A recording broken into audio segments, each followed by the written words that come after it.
Live out the days. That's what it turns into. Do the time. Try to get the breaths to match. Alone at night, where it's all true, one contemplates the wound from which they came. The mother-father wound, the girlfriend-boyfriend wound, the husband-wife wound. Everyone's got one. Some might think they have none. Some might think they have many. But there's only one. And it got you where you are right now.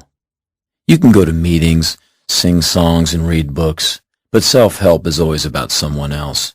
You lean on them, groove on their wound, but then you gotta split, back to your own self-examination pit. Because two wounds will never do. Two wounds can never be one.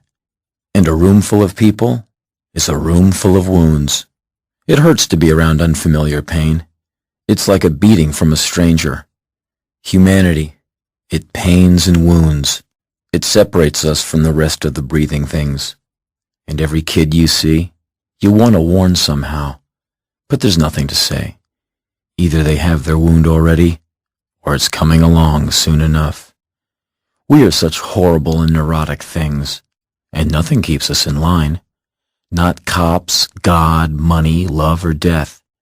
Because the wound is there, and it just waits until you've stopped talking and looking around to say, "You're done here, let's go." The wound is always right about that.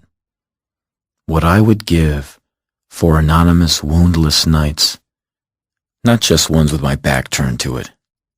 There have been some good, illusory nights. There were women. We played with each other's wounds, and both thought they got the better part of the other. But you know that one. It's just sad distraction and sanctioned cruelty, a mutually agreed upon brutality. I think some of the saddest moments of my life have been spent with my face in some woman's neck, pushing away, going nowhere.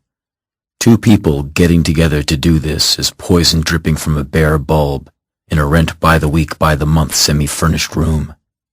Microdramas of the wounded play out. If I told you I loved you, walked 100 miles to hear you say my name, ate 10 pounds of sand, bled from my eyes, would you take the wound away? When I envision the bullet crashing through my skull, I wonder if there would be a second between its exit and mine where I would feel unwounded. I wonder what that impossible-to-reach world would be like to live in, and if I could somehow squeeze a compressed and ecstatic lifetime into that fraction of a second. Without the wound, I would be no one nowhere. Without sorrow, without a song. My paint would run dry, my blood would thicken, and my words would be ash falling back into the mouth of a dead volcano. Years ago I went out with a woman who only enjoyed sex in a few positions. Memories of her uncle ruined the rest. Every once in a while she would stop me and say, "No, that's too much like my uncle." And usually we would stop. It was very sad. We would lie still for a while and then go to sleep. I just wish there was a way around it all as years pass and perception grows